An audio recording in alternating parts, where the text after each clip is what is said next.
So, hello everybody. I hope you guys are doing absolutely amazing. It is January 7th or 8th today, one of those dates.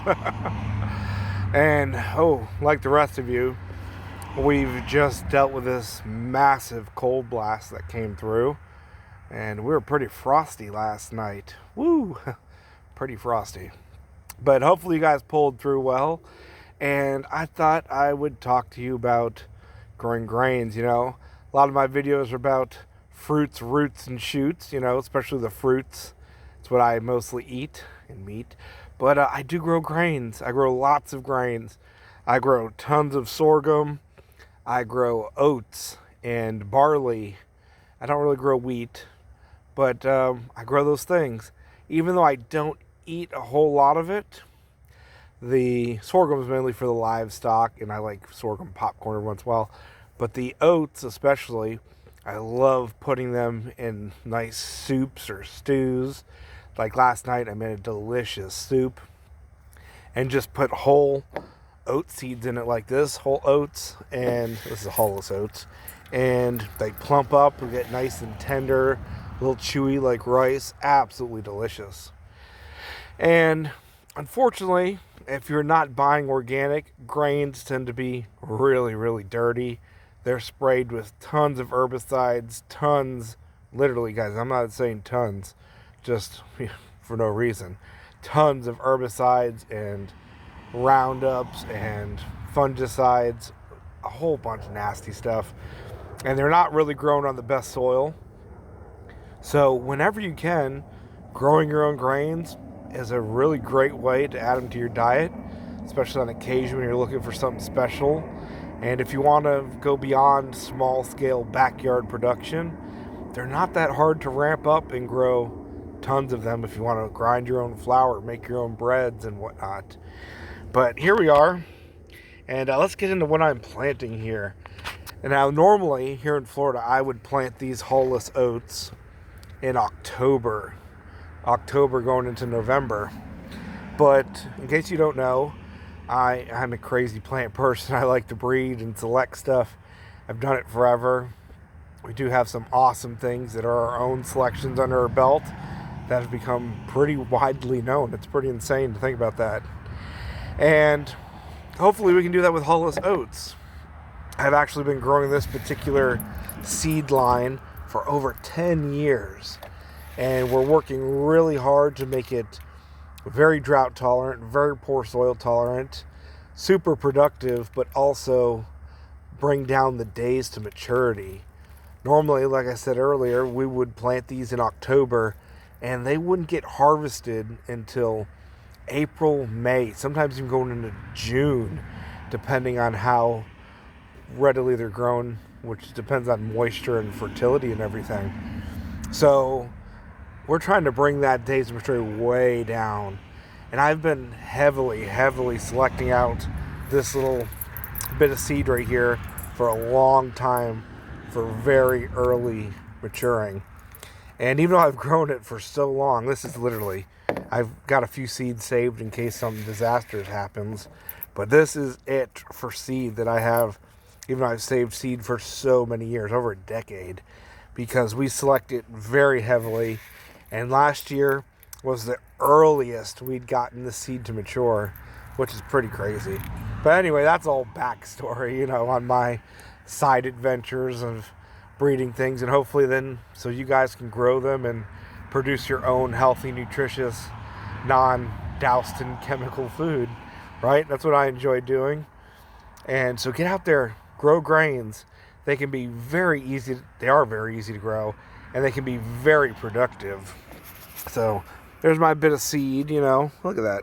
Absolutely gorgeous. I've grown this myself, and I've got my bed prepared here. This is about a 10, 20, 30, it's about a 40-foot bed right here, and it's about 4 feet wide. That should be plenty big enough for all the seed. And as you can see, my soil is not the best. It's literally sand with some leaves and some mulch mixed in with it because I've had other things growing here. But generally it's pretty poor soil. not even soil. Sand with some stuff mixed into it there. Sorry, I had my head turned. And that's okay, because I want to select the hardiest out of these bunch of seeds. So that's what I'm dealing with. Ideally, if you're going to grow your own grains, you want the soil as good as it can be. You want to run your animals over it, your chickens, pen them up and run them over it, let them fertilize it, or your ducks, or add your coop manure in there if you got any livestock. Lots of manure and organic material, and that will give you your best possible yield for whatever grain you're growing. Whether it's, we're talking about cold season grains right now, but whatever that happens to be, barley, oats, rice, sorghum. But yeah, you want the best for them. And they can be pretty productive. Out of this bed here, and that bit of seed that I have, I'm not sure how much that weighs. That's probably about 3 ounces of seed. And I should easily get out of this bed here 4 or 5 pounds return, which isn't too bad. And I'm guesstimating, it depends. I don't do any irrigation on my grains or most of my crops, and we already talked about the soil. So your yield's going to depend on how much love you give them, and the more love you give them, the more you're going to get out of them, guys. Especially winter tends to be the dry season for most of us. So if I were to water these, I would easily get 3-4 times the production versus not. But again, remember, I'm breeding them. I'm selecting out very heavily for certain traits. So they ain't getting no love from me, you know what I mean? But otherwise, they're extremely easy to grow. Dig your rows like this, put your seed in, cover them up, give them some water, and either set up a sprinkler, or if you've got natural water, whatever happens to be, water them every few days or when it looks like they need it, and they can be a very easy crop. And there's zero reason why everybody shouldn't give it a go. All you need is a little plot of land. Don't even need much. I think I don't let you guys know enough. Out of all that I grow, I only got 1.5 acres, and trust me, that not even half of that is used for growing food, because I've got the goats up here, I've got the pigs, the cows are raised on property behind us that we lease and rent and everything, so that's different. But still, I feed my cooney pigs and goats almost 100% off this acre here, because the goats have about 1 acre, about 3/4 of an acre to themselves or so. So not bad, guys. Small scale grain production. It's not something that should be scary. You hear about it, you feel like, oh, it's so daunting. You're not going to get anything out of it. It's not worth it. It's too much energy and no return. But that is not true at all, guys. Grains are very easy to grow. They're packed with nutrients and antioxidants, and they store forever. There's a reason why we've grown grains and subsist on grains as a species for so long. It's just recently, the past 100 years or so, with new varieties of wheat and everything, that a lot of issues have arisen with our health and whatnot.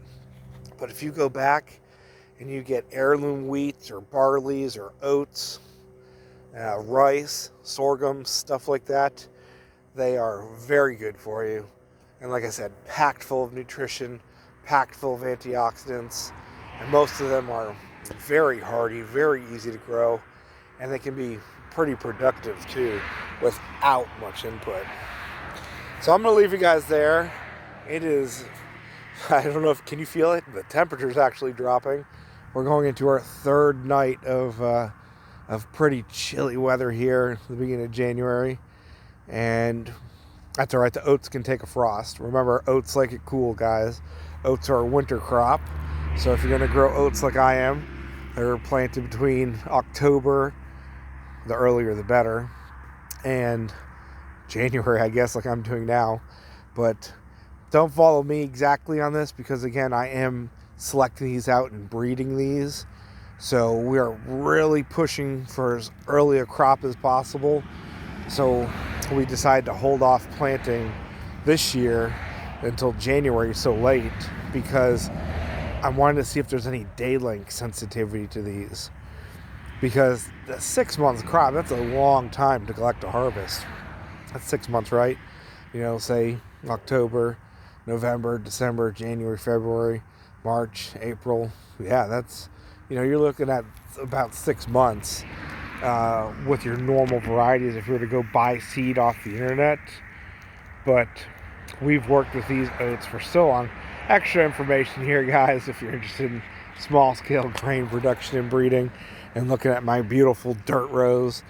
But last year was the earliest we'd gotten these to mature, and I think it was 100 days, 120 days. So that's not too bad. That's about 4 months, okay? And we got them really early, and that was letting them dry 100% on the stalk, on the plant. So we might be able to, this year I'm hoping, push it even earlier and really get those genetics kicking in to get this to be an earlier crop. We worked with sorghum. We've got our early Chalou that I've worked with and bred for years, and that was like 160 day, 120, 140, 60 day maturity on that sorghum, and we got it down to like 90 days, 60, way below that. It's harvested within, that's just crazy. I got to look on that, but that's the goal, to bring up the production and bring down the maturity times. But I will leave you there, guys. Thank you for listening to me yak away. But don't be afraid to grow those grains. Get out there and do it. Give it a try. Even if you've got a little 10-foot bed, stick some oats in there, guys. I like Hulless Oats. Don't go get the normal hulled oats from your feed store or anything. Those are a pain. But get your Hulless Oats, and then you just winnow them out. They come right out of the hull. You just cut the whole thing, whack it in a bucket, and they fall right out, and they're ready to use. Throw them in your soups and stews, cook them, and then refrigerate, make it like a salad, or put like mayonnaise on it. Oh, that sounds good. And then refrigerate, they're like little chewy nuggets, and do whatever you want with them. You roll those out and make your own oatmeal. So many uses. You can't beat it, guys. So love you. Grow that food. See you later. And think about adding some grains to your gardens, guys, because you can eat them. Your livestock can eat them, and there's so many uses. And they store forever. Put them in a nice airtight jar. Make sure there's no bugs on them, though. Stick them in the freezer if you're worried about that. And they will literally last you decades with no issues. And what more can you ask for out of a delicious food, right? See you later.